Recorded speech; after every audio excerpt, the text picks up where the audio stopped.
They get you naked, they tell you to turn around, squat down, grab your little Junies. Well, this is pretty awkward. And spread them.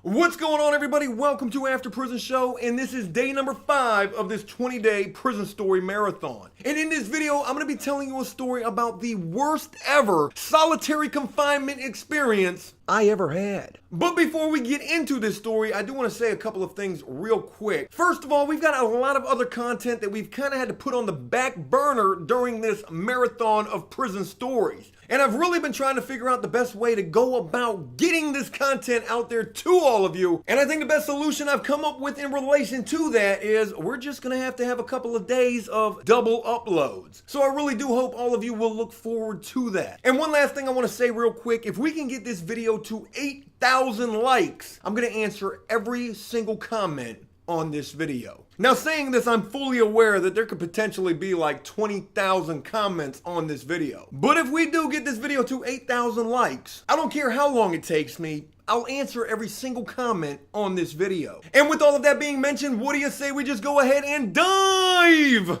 head first into day 5 of this prison story marathon? You know, when you think about solitary confinement, the whole segregation, isolation, whatever you want to call it, it's probably easy to imagine that that's going to be the absolute worst of the worst of any type of time that you can serve while locked up. I mean, solitary confinement is like jail inside of prison or jail inside of jail. It's where you're going to go whenever you get in any sort of trouble while locked up. And also where you can end up going if you're in protective custody or maybe just batshit crazy.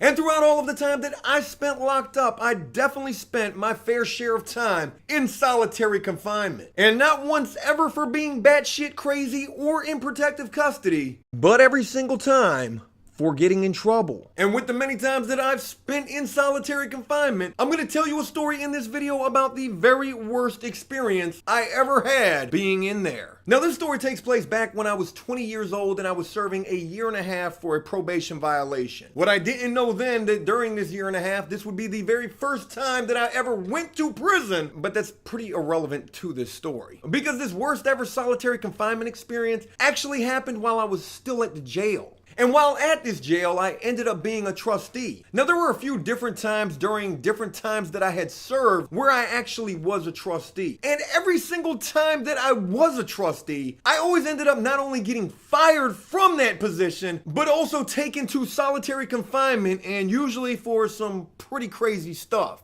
And it was during this time that was one of those such instances. But while on trustee this time, I was a cook. And as a cook in the jail, I ended up being housed in the cell with just one other prisoner, another cook like myself. Except this guy really was nothing like me at all. In fact, what I didn't know at the time, but what I probably should have assumed, maybe I didn't assume this because of the fact that I was young, was that this guy, like many other trustees, was a snitch. And not only was I a cook while I was a trustee during this time, I also was the only tattoo artist in this housing unit. And you know, thinking about it, I mean, a lot of the problems that I had while locked up, most of those stemmed from tattooing. But with the fact that I was the only tattoo artist in this trustee housing unit, I was doing all sorts of tattoo work. And where I would do this tattoo work was in that cell that I shared with that other trustee prisoner cook dude who I didn't know at the time was this rat bastard piece of...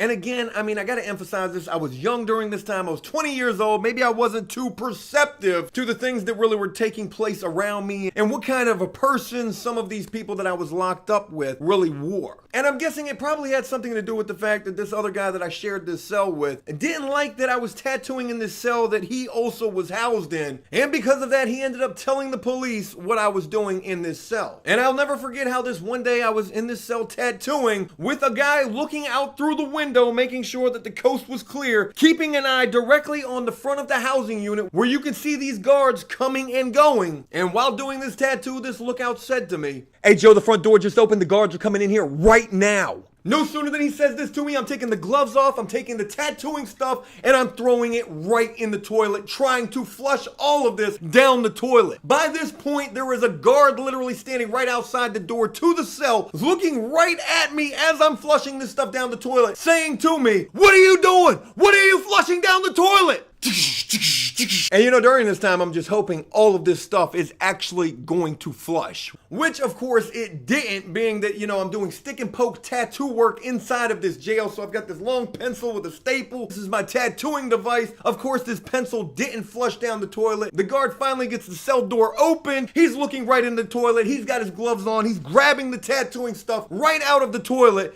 And he's telling me, get out of the cell and go wait down in the gym. Now, you know, to explain the layout of these housing units just a little bit better, you've got one housing unit, you've got a gym, and then you've got another housing unit. And then you've got a bunch of windows where that housing unit can see into the gym, and then through those windows into the other housing unit. And during certain parts of the day, one housing unit will have access to the gym while the other housing unit doesn't, and then vice versa. But this guard comes into the cell, grabs this stick and poke tattooing device out of the toilet, and tells me to get out of the cell and go down to the gym. My cell was on a top tier, so I'm going down the stairs and heading toward the gym. And as I'm doing so, I can hear this guard who's in my cell and this other guard who's like in control of the housing unit. I can hear both of them telling all of the other prisoners, everybody report to the gym right now. Shakedown, shakedown, shakedown. And as I'm going to the gym, you know, I'm pretty convinced that this is just gonna be a shakedown of my cell. But it's while I'm in the gym with all of the other prisoners, these other trustees from this housing unit, they're all in there with me, except for one guy.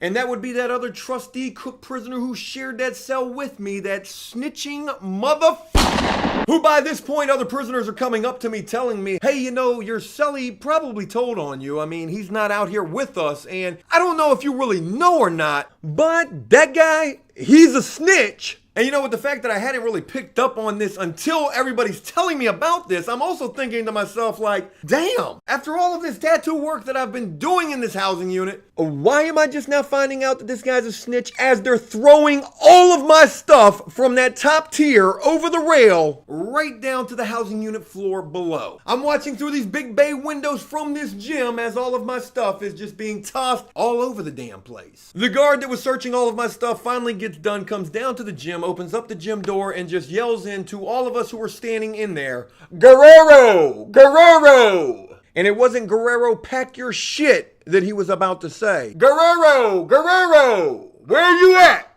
Come here! I go over to where this guard's at, yelling my name. He tells me to put my hands behind my back. You're going to jail. And this was something that was very common for these guards to say anytime they were getting ready to lock somebody up in solitary confinement. And you know, that's a crazy thing to think about, considering the fact that you're already in jail. So I guess at that point, they're basically telling you that you're going to the jail under the jail. And that is exactly where I was going. While in handcuffs, there's two guards who were escorting me to isolation. And as they're walking me down the hall, these two guards are basically just talking shit to me the entire time. Oh, you thought you could do whatever you wanted to do in this jail, huh? You thought you was just gonna run your own little business doing this tattoo work inside of this jail, huh? You didn't know your cellmate was a snitch, huh? And as these guards are telling me this, leading me to isolation, again, mind you, I'm young. I'm only 20 years old during this time, and I'm a little bit of a hardhead at this point. So while they're talking trash to me, I'm talking trash right back to them. Man, f*** y'all guards. I don't give a f*** about this jail. I'm gonna do whatever the f*** I want to do. Oh, you think you're a tough guy, huh? And what you don't know is that you're about to get a street charge for doing tattoo work inside of this jail. What? Yeah, no bullshit. These guards were actually threatening me, telling me that there was a possibility I was going to get a racketeering charge, which when they're telling me this, I mean, I really wasn't too familiar with what a racketeering charge was. But let me just tell you what Siri tells me a racketeering charge is. A racket is a criminal act to offer a service that is fraudulent. Tattooing while locked up is not allowed. And it is a service that I guess could be considered criminal? Okay, I gotta be honest with you. At this point, as they're telling me I got this possibility of getting this racketeering charge, I'm a little scared. And at this point, I'm not even gonna lie to you. I mean, I basically just, damn, I don't really want to get this racketeering charge. I really hope I'm not gonna get this charge. So that's like the first thing that I can remember about this solitary confinement experience, this worst ever solitary confinement experience. Starting off with, as I'm being escorted down to this jail under the jail, I'm scared to death that they're about to give me another case for tattooing inside of the jail. Racketeering! How does this even make any sense? These two guards finally get me down to solitary confinement, and the first thing that they do when they get you down there is they strip you butterball naked, just to make sure that you don't have anything on you. They get you naked, they tell you to turn around, squat down, grab your little junies. Well, this is pretty awkward. And spread them. I feel like we really just had an intimate moment right there in this video. And the reason they do this is because they don't want you to have anything while back there in solitary confinement. In fact, the only thing that you can have is like a roll of toilet paper, if you're even lucky, and a Bible. And now mind you, where they're actually stripping you down from your regular jail attire, it might be blue, it might be orange, it might be whatever color, they're then changing you out into a red jumper. And red is like the symbolic color that you'll wear while back in isolation that represents the fact that you're probably in some trouble. But this takes place in like an empty cell right there in solitary confinement, or maybe in the cell that you're going to be housed in while back there. Now, mind you, there's other prisoners in other cells who are right there, like listening, trying to peep through their gate, seeing who's actually coming back to the hole. And these guys are basically like out of control at this point. Yeah, look at that little white boy coming back in here. Let me see them Juniors, white boy. Hey, white boy, let me see them Junior cakes. That brought back some really traumatizing memories. I mean, because think about it, that's one of the only highlights that you're going to have while back in solitary confinement is seeing anybody coming in there, whether it's a new prisoner who just got beat up or just got in a fight. Hey, yo, who'd you get the fighting with, man? Did you fuck him up or did he fuck you up? It really is exciting anytime anybody new is coming back to the hole. So I'm stripped down, changed into my trendy red isolation jumpsuit. I think I was given something like a quarter roll of toilet paper, and do not ask me how I had to try to make that last. Ugh. And that was it. The cell door closed and I was left right there in this cell. The guards left. And aside from that quarter roll of toilet paper, all I had was my bedding stuff. My horrible prison mattress, these sheets that looked like they had just been pissed all over. The most itchy, uncomfortable wool Brillo style blanket with like holes all in it. No pillow whatsoever. That was the entirety of everything that I had. And I gotta throw this in here as well. When you first get into solitary confinement, in most cases, pretty much in almost every single case that I can ever remember, if not every single case, when you first walk into that solitary confinement isolation cell block, it's almost like you're immediately punched in the face by the odor.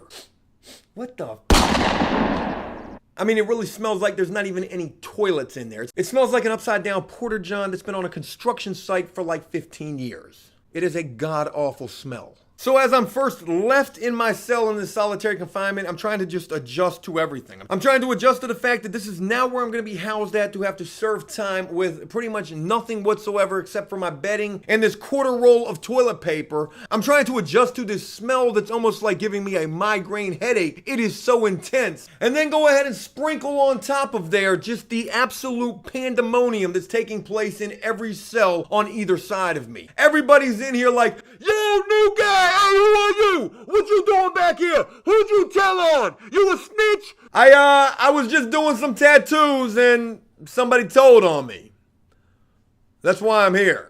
And with that, that was about the extent of these guys questioning like who I was or what I was doing back there. I would end up spending a whopping 10 days in isolation for this tattooing charge. And by the way, that old racketeering charge that these guards were threatening to give me, yeah, nothing ever developed with that. I don't know if they were just trying to scare me with that or whatever, but again, nothing ever came from that. But even though it would end up only being 10 days that I served back here in isolation, this was by far the longest 10 days of my damn life. Because while back in the hole during this time, I experienced the absolute worst conditions I had ever seen while ever serving time. Forget the fact that there was little to no sleep to speak of, because you always had guys who were yelling and banging on bars and banging on toilets with their little freaking cups 24/7. I mean, it was like the noise and the chaos never stopped. But also add to that every day that I was back there, it seemed somebody, and for whatever reason, would be stuffing their sheets down in their toilet, which meant the toilet water would end up all over the floors, creeping into not only my cell, but like every other cell that was back here. The very first time that this even happened, I remember I woke up. I mean, this was probably one of the few times that I was able to get some sleep, but I woke up, I put my feet on the floor, and I stepped right into some damn toilet water. I don't know how I didn't smell it before I felt it, but once I felt it, I definitely smelt it. And you know, it's not like you can actually just go take a shower anytime you want while you're in isolation, because you're only gonna get a shower, if you're lucky, maybe once every 2 days. But if for some strange reason the guards just are too busy or they just don't get around to you, you can actually end up going what seems like a week without a shower while back in solitary confinement. So can you imagine being in a small cluster of cells, toilet water all over the floors for a good portion of the day, pretty much every single day, complete chaos and pandemonium in this little clusterfuck of cells, with guys yelling, screaming, banging, beating 24/7. And not only that wonderfully pleasant toilet bowl aroma that you're gonna deal with, but then throw into that the combination of all that body odor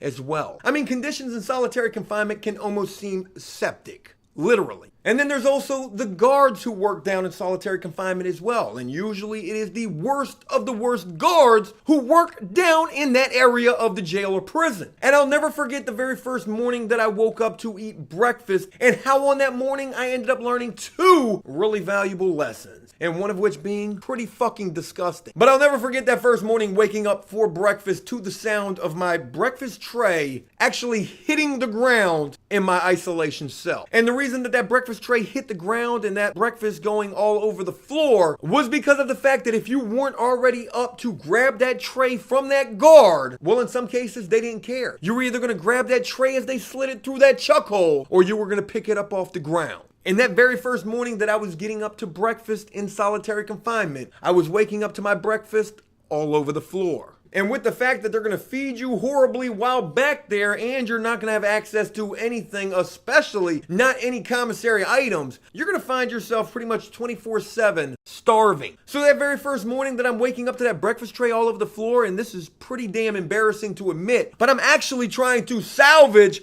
what I can of that breakfast tray, because I'm gonna eat that breakfast. And that second lesson that I ended up learning from that experience right there, I mean, I didn't really end up learning that until later into my solitary confinement stay. And that second lesson was that with as much as these guys would be flooding these cells back here with this doo-doo toilet bowl water all over the place, I saw that not much was done in an effort to really clean that stuff up. So thinking about that, I was reminded back to that very first day with that breakfast tray and that bread and those eggs that I ended up eating off of that floor with probably only God knows what else in the form of germs, bacteria, and other nasty shit that probably had gotten all over that food by that point. After serving those 10 days in isolation, I was finally released, and I swear to you, when I got back to general population, I legitimately felt like I had just been released from a third world country. As crazy as that sounds, that is exactly what it's like serving time in isolation. And even more crazier to think about is the fact that, you know, after going through an experience like that, pretty much as traumatic as one that I can really remember, you would think that that would have taught me some sort of lesson like, Joe, you should probably avoid the tattooing, the fighting, the things that are going to end you up going to solitary confinement. But it didn't. Because the reality of the situation is that when you're serving time, you're going to do what you got to do to make that time the best that you possibly can,